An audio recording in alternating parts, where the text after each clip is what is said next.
말씀을 전하도록 하겠습니다. 제가 이제 하나님께 기도하면서 하나님, 제가 목회하면서 어떤 목회를 하는 게 주님이 원하십니까? 얘기했을 때 두 문장으로 얘기하셨습니다. 영혼을 살리고 영혼을 세워라. 영혼을 살리고 영혼을 세워라. 영혼들을 구원하는 게 교회의 목적이기도 하고 사역자의 목적이지만 영혼들을 세워야 된다는 것들을 참 많이 깨닫게 되는데, 우리가 삶을 살아갈 때도 여러분이 보면 내가 구원받는 것으로 끝나는 게 아니라 영혼들을 살려내며 영혼들을 세워낼 수 있는 하나님의 사람이 되기를 간절히 소원합니다. 근데 교회에 영적 지도자가 있는 이유가 바로 그거죠. 세상에 나라의 민족의 지도자가 있는 것도 그런 똑같은 것처럼, 그러나 교회는 결국 뭡니까? 영혼들이 모였기 때문에 영혼들이 살아나야 되고 영혼들을 세워내는 것이 너무나 중요하다는 것을 기억하고 기도를 해 주셨으면 합니다. 저는 여러분들이 이제 뭘 하더라도 좀 야무지게 했으면 좋겠어요. 기도를 하더라도 야무지게 하고 신앙생활 하더라도 좀 야무지게 했으면 좋겠습니다. 왜냐하면 하나님의 역사하신 가운데 하나님께 쓰임받는 삶을 살아가기 위해서는 그렇게 대충 적당히 해서는 아무리 역사가 일어나지 않는다라는 거죠. 근데 보면 이 물이 끓는 것도 100도가 넘어가면 끓잖아요. 임계점이 있는 것처럼 신앙생활 할 때도 한계를 넘어가 보셔야 돼요. 한계를 한번 넘어가 보시면 기도를 할 때도 한계를 넘어가 보시라는 거예요. 기도하는 게 항상 보면 20분, 30분 이게 아니라 한계를 한번 넘어가 보는, 3시간, 4시간, 5시간 한번 넘어가 보라는 거예요. 넘어가 보면 영적 세계가 전혀 다릅니다. 달라요. 영적 세계가 늘 1시간 수준에 머물러 있는 사람은 그것밖에 안 돼요. 그 수준밖에 안 돼요. 기도를 하실 때도 우리 권사님들은 5, 6시간 넘어가 보셔야 돼요. 아멘이 아무도 없으시네. 넘어가 보시면 다른 세계가 있습니다. 내가 생각하지 못하는 그런 영적 세계가 또다시 열려집니다. 머리로 많이 아는 게 아니에요. 사실은 내 몸으로 신앙을 익힌 거예요. 사실은 신앙을 몸으로 익혀나갈 때 하나님께서 우리를 통해서 일하시는 하나님의 역사가 있다는 것을 기억하시길 바랍니다. 하나님께 쓰임받는 사람들은 이유가 있습니다. 하나님께 쓰임받는 사람들의 모습을 보면 기도의 승부를 겁니다. 기도에서 끝장을 봐요. 그런 삶을 통해서 하나님의 역사가 이루어지는 것이지, 그냥 대충 적당하게 이 정도면 되겠지, 그런 수준에서 하나님의 역사는 오지 않는다는 거예요. 교회도 그렇습니다.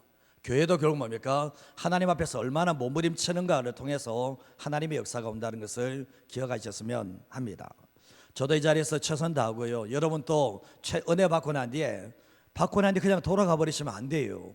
아무것도 안 남아요. 그러면 정말 은혜 받고 말씀 듣고 난 뒤에 그 말씀대로 살지 못하는 내 모습 보고 살아내기 위해서 몸부림치는 그런 시간들을 통해서 신앙이 만들어지는 것이지, 설교 첫날 들어도는 설교 100년을 들어도 안 바뀌는 사람은 안 바뀌어요.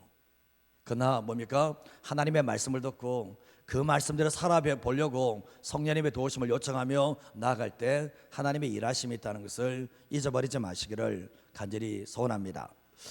존 낙스가 이제 했던 말을 제가 인용을 하면, 기도하는 한 사람이 기도하지 않는 한 민족보다 강하다, 한 나라보다 강하다라고 말씀했거든요.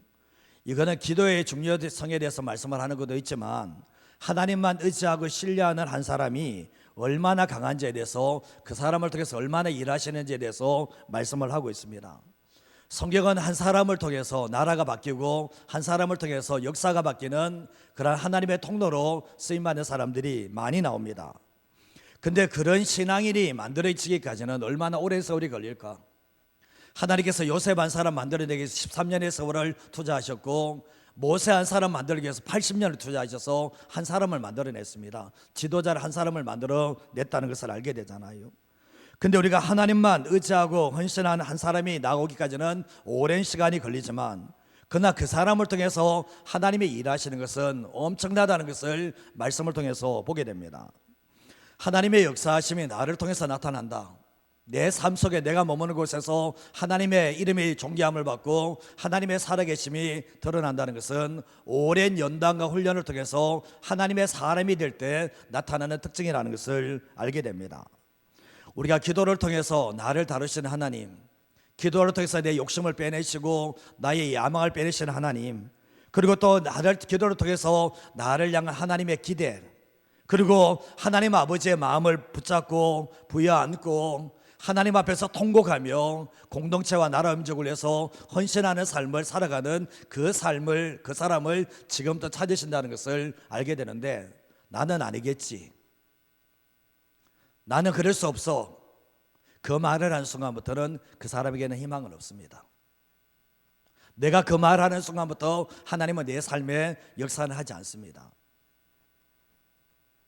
10월 27일 날 한국교회 연합예배 및 큰 기도회를 서울에 또 올라가시고 또 우리 부산에서 함께 예배를 드리게 되었는데, 저는 참 긍정적으로 봅니다. 누가 뭐래도 한 사람의 기도로부터 시작해 새벽에 기도하면서 하나님께서 그 마음을 주셔서 이게 확장이 돼서 이렇게 했는데, 하나님의 뜻이심을 알고 헌신했을 때 뭡니까? 불붙듯이 번져나가면서 한국교회가 함께 동참하는 일들이 있게 되었습니다.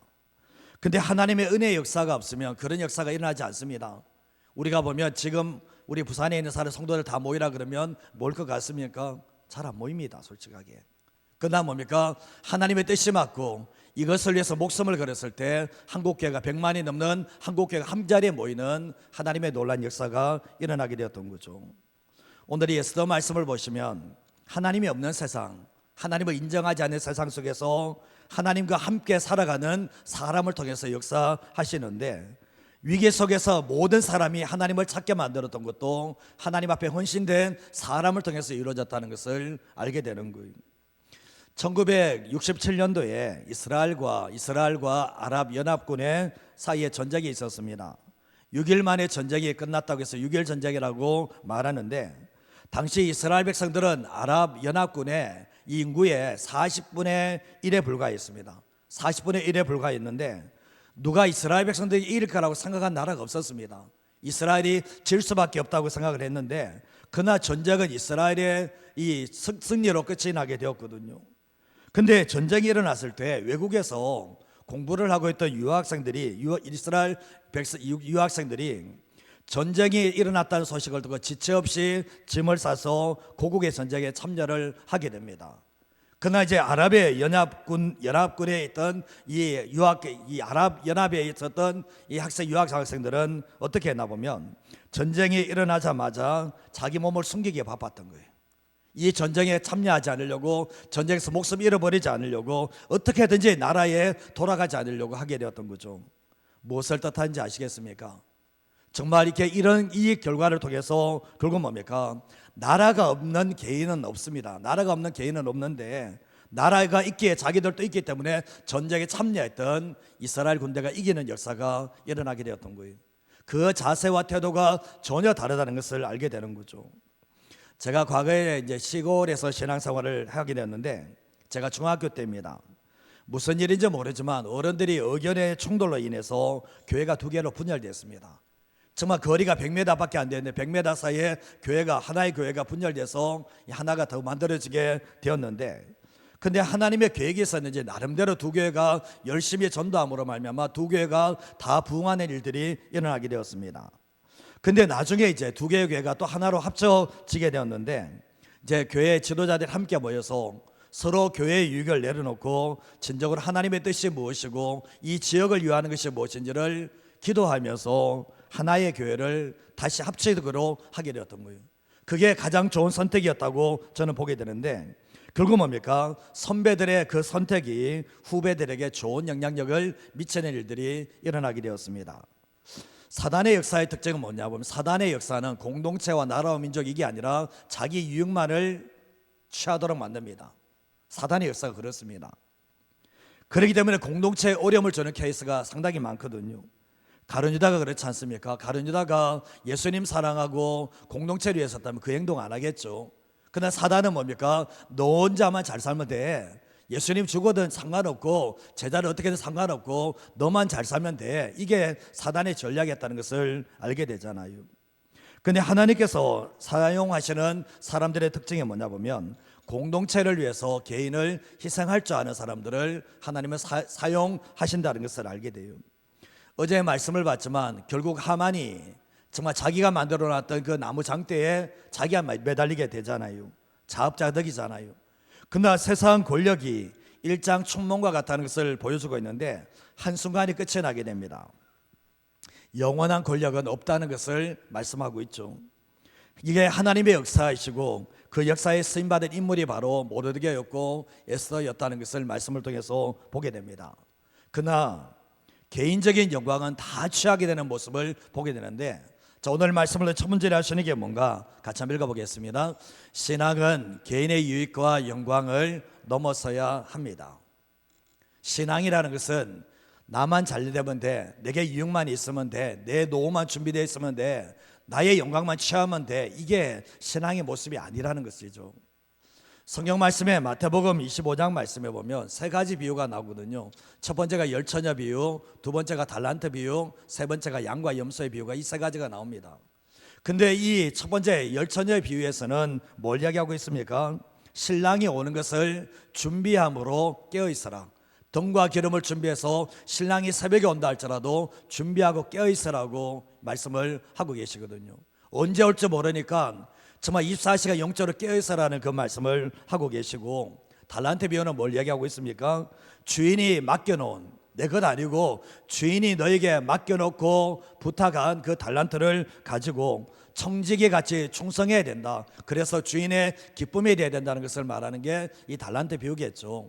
그리고 한 가지 더 말씀하는 것은 양과 염소의 비유인데, 양과 염소의 비유는 이제 주님의 나라가 임할 때 이제 양의 주의 오른편에서 칭찬받는 사람이 있는가 하면 주의 왼편에 있는 사람에게 저주를 베푸시는 역사가 있게 되는데, 거기에서 뭘 이야기하시나 보면 자기만을 위해서 살았던 사람들은 다 염소에 속하는 거예요.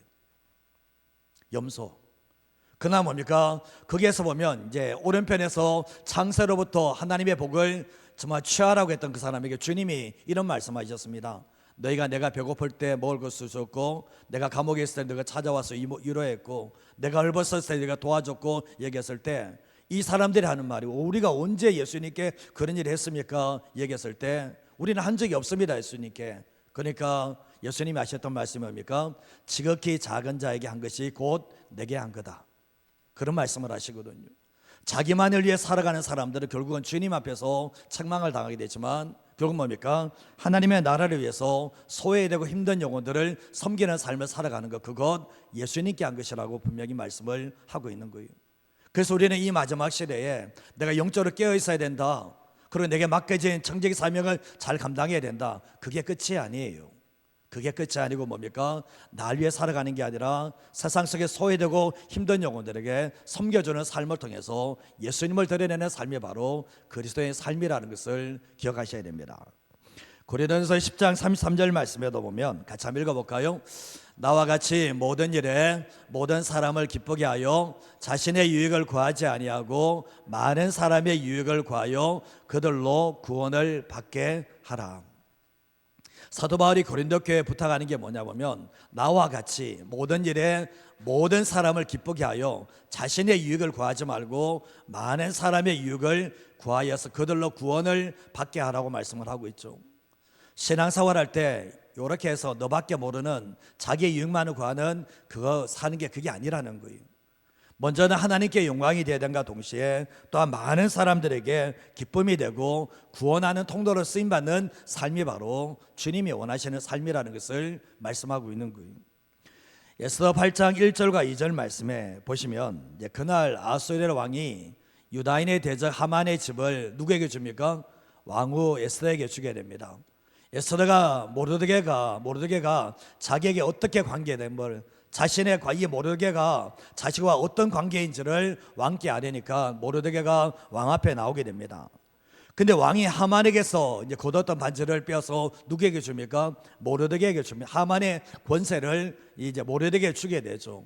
근데 에스더가 모르드게에게 하만의 집을 관리할 수 있도록, 에스더가 모르게 하만의 집을 관리할 수 있도록 왕이 허락을 내주는 모습을 보게 됩니다. 자, 보면 왕도 욕심이 없는 사람은 아니잖아요, 그죠? 하만에게 은 1만 달란트를 받고 유대인을 죽일 수 있는 조서를 만들어 줬잖아요. 허락을 해줬잖아요. 근데 욕심이 없는 사람 의미의 약도 아닌데, 나라의 절반이라도 왕후 에스더에게 준다고 약속한 것처럼 통 크게 뭡니까? 이 하만의 집은 가난한 집이 아니에요. 모든 것을 가진 집인데 그 집을 뭡니까? 에스더에게 선물로 주는 모습을 보게 됩니다.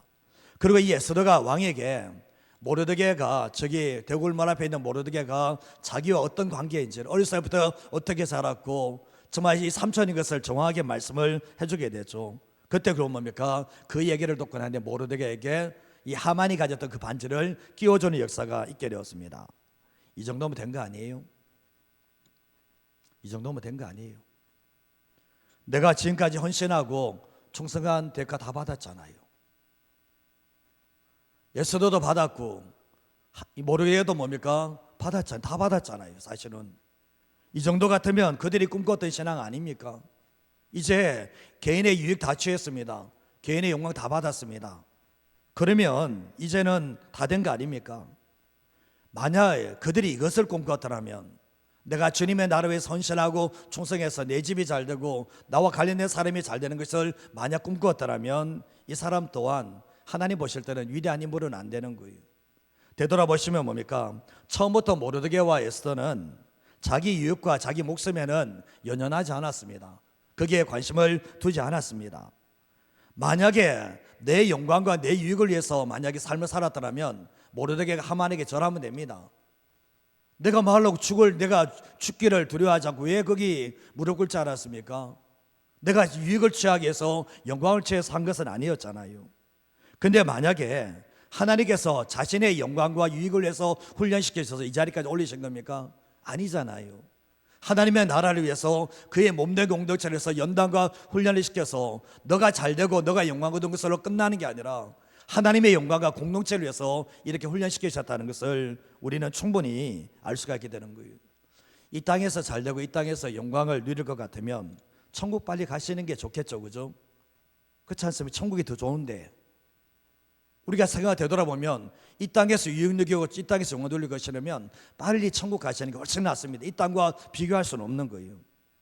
근데 페르시아의 유대인들에게 이 진멸조서가 떨어졌을 때 무수한 사람들이 금식을 하잖아요. 금식을 하는데 너무 귀한 일이에요. 근데 제가 한번 질문해 볼게요. 자신의 목숨이 걸리지 않았으면 기도했을까요? 자신의 생명이 걸리지 않았으면 거기 엎드려서 기도했을까요? 제가 봤을 때는 아니라고 봅니다. 그러나 이 모르드게와 에스더는 뭡니까? 자기의 영광, 자기의 유익을 위해서 그렇게 기도한 게 아니라 하나님의 나라를 위해서, 민족을 위해서 기도했다는 것을 우리는 충분히 알 수가 있게 되는 거예요. 우리는 어떤가 한번 생각해 보십시오. 예수님은 자기를 부인하고 자기 십자가를 지고 나를 따르라고 말씀을 하셨거든요. 철저하게 자기를 버려야 된다라고 말씀을 하고 있거든요. 그러나 이스라엘 백성들이 하나님을 버리고 우상을 섬길 때의 특징이 뭡니까? 자기를 위해서 우상을 섬기는 거거든요. 왜 돈을 모으는가? 하나님을 위해서, 자기를 위해서죠. 자기를 위해서. 되돌아보시면 이스라엘 백성 온갖 우상을 다 섬기는 이유가 뭐냐 보면 하나님을 위해서, 아니요, 다 자기를 위해서 하는 거예요. 사실은 철저하게 뭡니까? 개인주의 신앙에 들어가는 거예요. 하나님을 섬긴다고 하면서 뭐가 철저하게 내 영광, 내 이익을 위해서 살아가는 이스라엘 백성들의 모습을 보게 된다는 것을 알게 되는 거예요. 우리의 삶에도 마찬가지입니다. 개인의 유익과 영광을 뛰어넘지 않는 한 하나님을 위해서 내 자신을 드릴 수 없어요. 그런 사람들의 특징이 뭐냐 보면 나를 위해서 하나님을 이용하는 사람으로 떨어져 버립니다. 내 유익과 내 영광을 위해서 내가 헌신하고 나의 편안한 삶을 위해서 하나님께 내 자신에 드리는 그런 삶으로 떨어지기가 쉽다라는 거죠. 우리의 삶을 살아갈 때 기억하셔야 될 것이 자기를 버리지 않으면 자기의 유익과 영광을 위해서 삶을 살아가는 그 신앙을 넘어서지 않는 한 하나님께서는 그 삶을 통해서 하나님의 일하심은 줄어들 수밖에 없다는 것을 기억하시면서 살아가셔야 됩니다. 두 번째로 하시는 게 뭔가 같이 한번 읽어보도록 하겠습니다. 기도하고 헌신하는 사람이 앞에서 일할 때 배후에서 하나님이 일하십니다. 이게 이제 기도하는 한 사람이, 헌신된 한 사람이 한 민족보다 더 강하다는 게 바로 이거거든요. 그 사람이 앞에서 일하는 것 같지만 다 배후에서 누가 도와주나 보면 하나님이 다 도와주시는 역사가 있게 되는 거예요. 제가 이제 서울에서 부교육자 생활을 이제 좀 오래 했는데요. 한 교회는 내년이면 이제 교회가 120년 돼요. 120년 되는 교회고, 한 교회는 지금 75년 된 교회에서 사역을 했는데요. 역사와 전통이 있는 교회였습니다. 근데 사역을 하면서 늘 깨닫는 게 뭐냐 보면 역사와 전통은 그냥 생긴 게 아니다. 역사와 전통은 그냥 생긴 것이 아니다. 그러면서 넘긴 게 뭐냐 보면 기도하고 헌신하는 사람이 너무 많았습니다. 사실은 교회가 힘들고 어려우면 밤이 새도록 기도하는 사람들, 교회가 힘들고 어렵다 그러면 자신의 재산을 털어서 헌신하는 사람이 정말 많았습니다. 그래서 제가 느꼈던 게 역사와 전통은 정말 이렇게 그냥 생긴 것이 아니라는 것을 생각해야 되는데, 그래서 교회와 함께 자라고 교회와 함께 평생을 살아왔던 분들이 마지막까지 이 버팀목처럼 거목처럼 있는 그 교회 모습을 보게 되었거든요. 그 밑에서 자녀손들이 편안하게 신앙생활 하는 모습을 보게 되었습니다. 뿌리 깊은 나무는 아무리 비바람이 몰아쳐도 흔들릴 수는 있어도 뽑히지는 않습니다. 교회도 마찬가지입니다. 정말 기도하고 헌신한 사람들이 많은 교회는 이 비바람이 없는가 있음에도 불구하고 전혀 흔들리지 않는다는 것을 알게 됩니다. 반면에 제가 분당에 있을 때 정말 교회를 아름답게 지은 교회가 있었거든요. 저희 집 옆에 교회가 있었는데 그 교회가 이단의 하나님의 교회에 넘어갔습니다. 지금 또 그 하나님의 교회 넘어가 있거든요. 근데 거기에 성도들이 적지 않았습니다. 수천 명이 있었습니다. 근데 그 빚과 이자를 감당하지 못했어요. 그 빚과 이자를 감당하지 못해서 넘어가게 되는데 교인들이 못 살아서 그런 건지 아십니까? 아니요. 잘 사는 사람 정말 많았습니다. 근데 교회가 무리하게 지은 것은 맞지만 그래도 감당할 수 있다고 해서 지은 거거든요. 근데 결국은 뭐냐 보면 충분히 감당할 수 있었을 때인데 기도하는 사람이 없었고 헌신하는 사람이 부족해서 넘어간 것이 아닌가 생각을 해보게 됩니다. 새로운 성도는 정말 많았습니다. 그러나 기도하는 사람과 헌신하는 사람이 없으니까 교회가 속수무책으로 넘어가게 되고, 또 그 교회를 사주는 교회가 있어야 되는데 아무도 그 교회를 사주는 교회가 없어서 결국은 이단에게 넘겨지는 일들이 있게 되었습니다. 에스더 8장 3절과 4절 말씀을 보시면 에스더가 다시 왕 앞에 말씀하며 왕의 발 아래 엎드려 아각 사람 하만이 유다인을 해하려 한 악한 꾀를 제거하기를 어떻게 구합니까? 울며 구하고 있는, 울며. 그때 4절 말씀 한번 읽어볼까요? 왕이 에스더를 향하여 금규를 내미는지라 에스더가 일어나 왕 앞에 서서. 에스더가 지금 왕이 불을 불렀습니까? 안 불렀습니까? 안 부른 거잖아요. 지금 금규를 내밀었다는 게 뭡니까? 안 불렀다는 얘기 아닙니까? 근데 왕 앞에 나가서 왕의 발 앞에 엎드려서 울면서 구합니다. 울면서 구하는 게 뭐냐 보면 하만은 죽었지만 유다인을 헤아리라는 악한 꾀가 여전히 조사가 남아있으니까 그것을 제거해달라고 왕 앞에서 울면서 기도하는 모습을 보게 됩니다. 지금 자기 때문에 우는 것도 됩니까? 지금 그게 아니잖아요. 에스더는 그 왕국에 있으면 얼마든지 편안하게 살 수 있지만 그 문제가 아니라는 것을 알게 되잖아요. 페르시아에 있는 유다 민족을 위해서 지금 울면서 기도하는 모습을 보게 되는데, 이 하만이 12월 13일 날 유다 민족 전체를 이 제거하되달라는 그 조서를 제거시켜달라고 요청하며 우는 모습을 보게 됩니다. 그때 왕이 에스더를 향해서 금규를 내밀게 되고 왕 앞에 서는 일들이 있게 되었죠. 근데 5절과 6절 말씀에 이르되 왕이 만일 즐거워하시며 내가 왕의 목전에 은혜를 입었고 또 왕이 이 일을 좋게 여기시며 나를 좋게 보실진데, 이게 뭘 얘기하는 겁니까? 보면 왕 앞에서 얼마나 겸손하게 얼마나 낮은 자세로 이야기하는지 몰라요. 정말 그렇게 말하면서 조서를 내리사 하만이 각 지방에 있는 유다인을 진멸하려고 꾀하고 쓴 조서를 초래해달라고 요청을 하게 됩니다. 그러면서 내가 어찌 내 민족이 화당함을 참아보며 내 친척의 멸망함을 참아보리까 얘기하면서 정말 애절한 마음으로, 정말 통곡하는 마음으로 정말 이렇게 왕에게 이야기하는 모습을 보게 됩니다. 정말 이 왕이 볼 때도 감동되지 않겠습니까? 정말 자기 문제도 아니고 나라와 민족의 문제를 해서 눈물로 호소하는 이 모습을 보면서 왕이 감동을 받지 않을 수가 없다는 것을 알게 되죠. 그래서 7절과 8절 말씀에 보면 아수르의 왕이 왕후 에스더와 유다인 모르에게 하만이 유다인을 살해하려고 함으로 내가 나무에 매달렸고 내가 그 집을 에스더에게 주었는데 너희는 왕의 명대로 유다인에게 조서를 멋대로 쓰고요 뜻대로 쓰고 왕의 반지로 인을 칠지어다.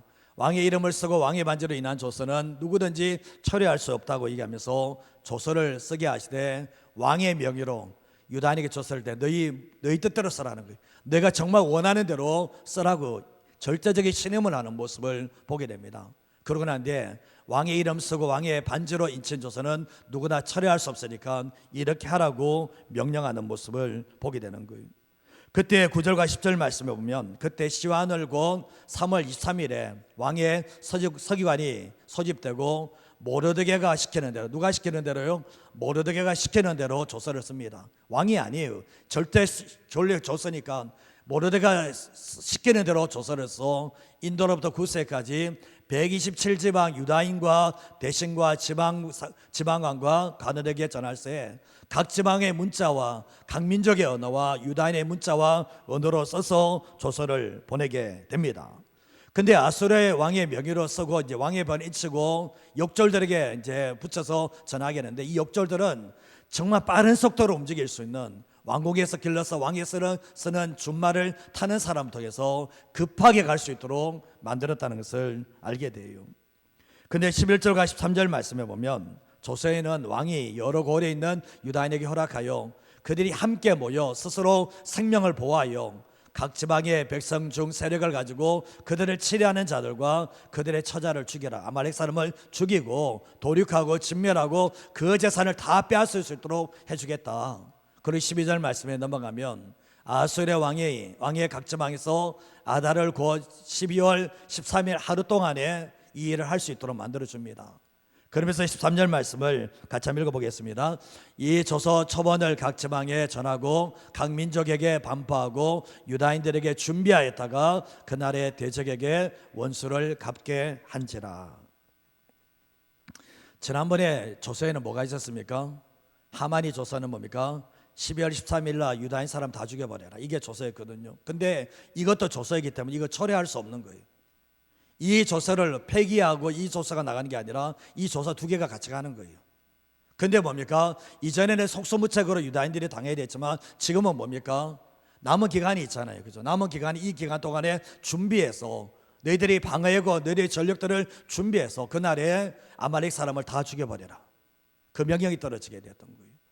왕이 이 명령을 내려주는 모습을 보게 되는데 정말 결국은 뭡니까? 이 한 사람의 기도, 한 사람의 헌신이 뭐냐 보면 처음에는 모르드게가 기도하고 헌신하지만 시간이 지날수록 뭡니까? 이 에스더가 뭡니까? 기도하고 헌신함으로 말미암아 나라 전체가 살아나는, 나라 전체가 살려낼 수 있는 통로로 쓰임받았다는 것을 알게 되는 거예요.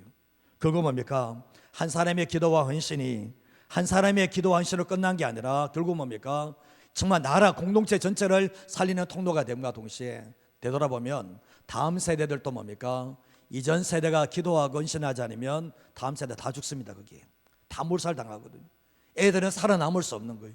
그러나 이 모르드게와 에스더의 이전 세대들이 뭡니까? 다음 세대 위해서 헌신해 나갔을 때 다음 세대도 살아나는 하나님의 역사가 있었다는 것을 말씀을 통해서 보게 되는 거예요.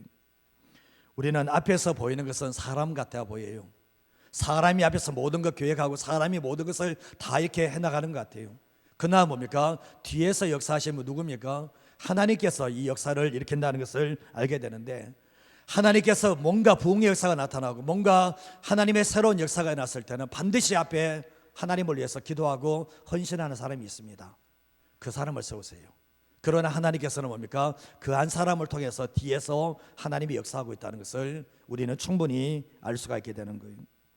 아무리 하나님이 없어 보이고 아무리 하나님을 인정하는 세상 같아 보이지만 기도하고 헌신하는 사람들이 있다면 하나님은 얼마든지 배 위에서 역사할 수가 있는 거예요. 얼마든지 역사할 수 있는 거예요. 이 구약의 마지막 부분과 이 신약의 건너오는 시각에 신구약 중간기가 있는데 중간기에 하나님의 역사가 없어요. 하나님은 물론 사람을 준비시키지만 거기에는 헌신의 사람이 없어요. 기도하고 헌신하는 사람이 없을 때 암흑과 같은 세계가 됩니다. 그러나 뭐죠? 하나님의 준비된 곳에서 기도하고 헌신하는 그 한 사람이 일어나게 될 때 하나님께서 나라와 민족을 살려내고 한국교회를 살려낼 수 있는 하나님의 사람이 될 수가 있게 된다는 거죠. 나는 어떤 사람이 될 건가? 정말 이 에스더와 모르드게가 정말 나의 유익과 나의 영광은 다 취해서 이제 끝이야, 됐어, 나라가 어떠든지 상관없어, 이런 사람이 대부분입니다. 이런 사람이 대부분이에요. 신앙인 가운데 이런 사람이 대부분입니다. 나라와 민족, 한국교회 사치야. 내 영광과 내 욕만 취하면 돼. 이게 대부분의 성도들의 특징입니다. 이거 부인할 수 없어요. 그러나 하나님 앞에서 온전하게 기도하고 헌신한 이 한 사람이 일어나면 하나님께서 뭡니까? 이 한 사람을 통해서라도 일하시는 거예요. 성경 말씀에 한번 보세요. 광야길 걸어갈 때 하나님 앞에 헌신된 사람은 별로 없어요. 사실은 다 뭡니까? 자기의 유익, 자기 생존, 이게 전부였거든요. 그러나 그 광야길 걸어가면서 하나님의 살아계심을 경험하고 하나님 앞에 기도하며 몸부림치며 헌신했던 사람들은 하나님이 사용해 주시는 하나님의 역사가 있게 되었거든요. 선택은 내가 하는 거예요. 출생은 운명이지만 인생은 가능성이에요.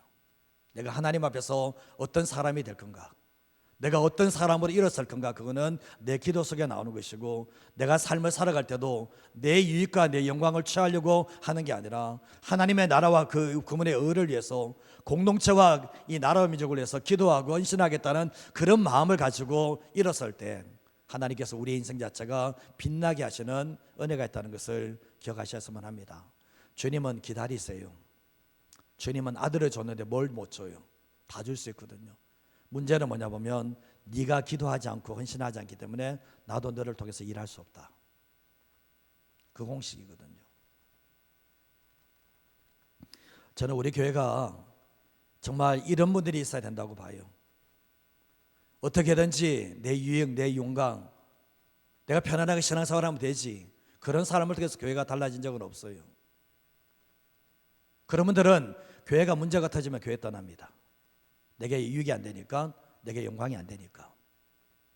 그러나 하나님의 사람은 달라요. 오늘 우리가 이 말씀을 보시면서 믿음의 선배들이 다음 세대들에게 신앙의 바통을 이어줘야 돼요. 그러시면 뭡니까? 이전 세대들이 기도하셔야 돼요.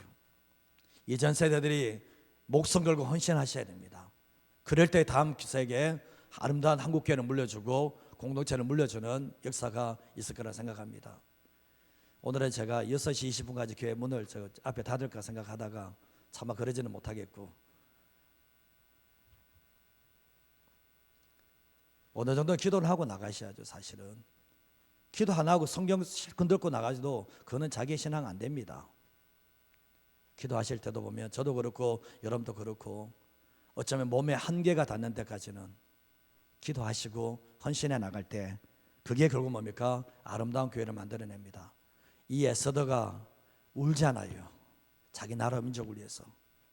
그리고 이 모르드게가 정말 죽을 수는 있어도 무릎 꿇을 수 없다는 그 자세를 가지고 나갔을 때 살려냈거든요. 지금도 마찬가지 사랑합니다. 거룩한 몸부림이 없으면 하나님의 비밀 병기로 쓰임받기는 힘듭니다.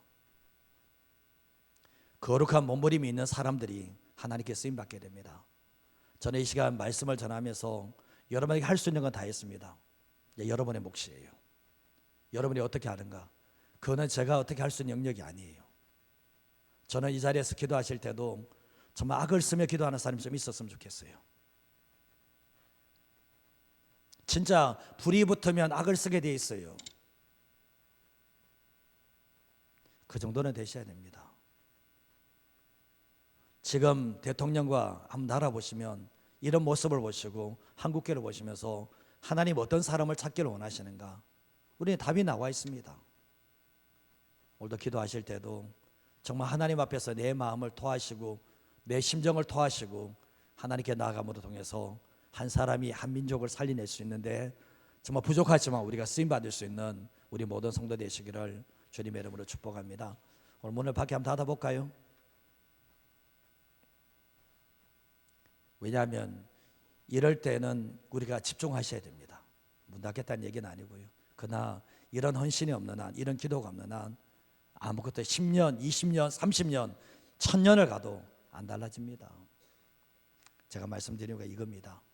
하나님은 우리의 안에 이 비전을 보시고 열정을 보신다는 것을 기억하시고 끝까지 몸부림치는 저와 여러분의 삶이 되시기를 주님의 이름으로 축복드립니다. 이 시간까지